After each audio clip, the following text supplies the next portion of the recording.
What's going on, 22 Comics? And today I'm here because Wakanda Forever is coming out here this Friday, and it's not only going to spark the interest in a bunch of comic book people to want to collect Black Panther things, but I would assume this movie would also bring other collectors into the hobby. And so, with Fantastic Four number 52 finally reaching the heights probably that it deserves, and that being, the first appearance of T'Challa, the Black Panther, and his first cover appearance as well. That's two big major things that happen, for that book. I've got a list of some other books that I feel would be cool or important for a Black Panther fan to have in their collection. These are all around the $50 mark and less. I think there's one or two that may be above the $50, but it's not dramatically above. I got these prices from Cover Price along with the grades that they would be at. So take that for what you will. But yeah, let's dive into this list and let's check out some other books that you might want to have on your radar if you're a Black Panther fan. For me, the first book up would be Fantastic Four number 53. This is the second appearance of T'Challa. This is also the origin of T'Challa as well, if I'm not mistaken. We also get the first appearance of Claw in this book. We get the first appearance of T'Chaka as well. And we get the first Vibranium in this book as well. So with those being big things in Wakanda, and those being big things for the Black Panther and things like that, of course for me this would be a must get. If I couldn't get my hands on number one, I would probably look for this book right here. This would be my go-to book then. Especially with good condition to very good condition books coming in at around the $55 mark. That's honestly, to me, not a bad. I think this is a Silver Age book. Book number 2 would be Marvel's Greatest Comics, number 39. This is the first reprint in comic form of Fantastic Four, number 52. So you get the first reprint of T'Challa's first appearance as the Black Panther. That's super cool. I like that idea. I like getting reprints of things like that and stuff.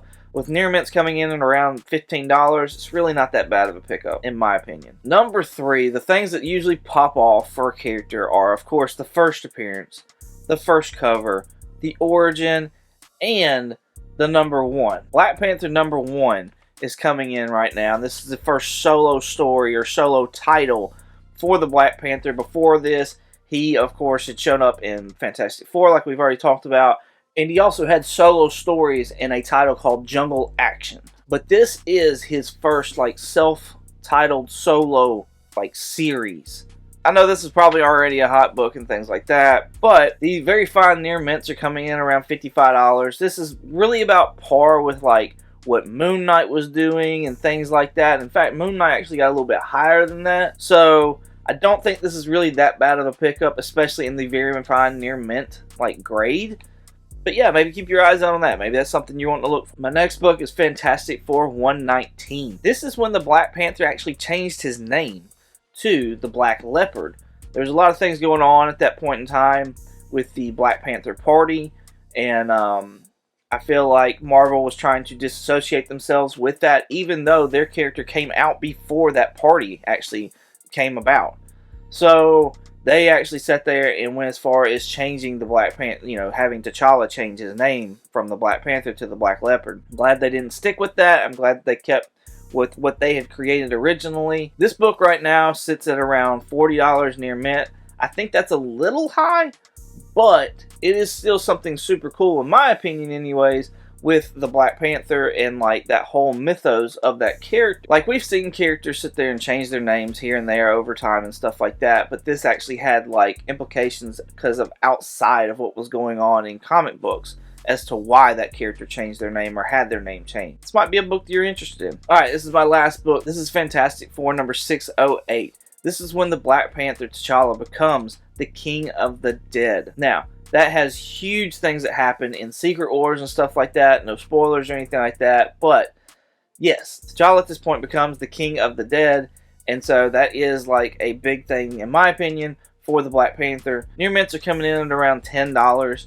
So I don't think that's too bad of a thing. And honestly, I think you could probably find this in back bins. So be on the lookout for that book, especially if you're a Black Panther fan and you're trying to grow your Black Panther collection. Of course, you know, it doesn't look like we're going to get T'Challa again. It looks like Shuri's going to take the mantle, and that's fine to move the story along and stuff like that. It's kind of saddening at the same time. I honestly think they should have recasted T'Challa. Chadwick Boseman did an amazing job.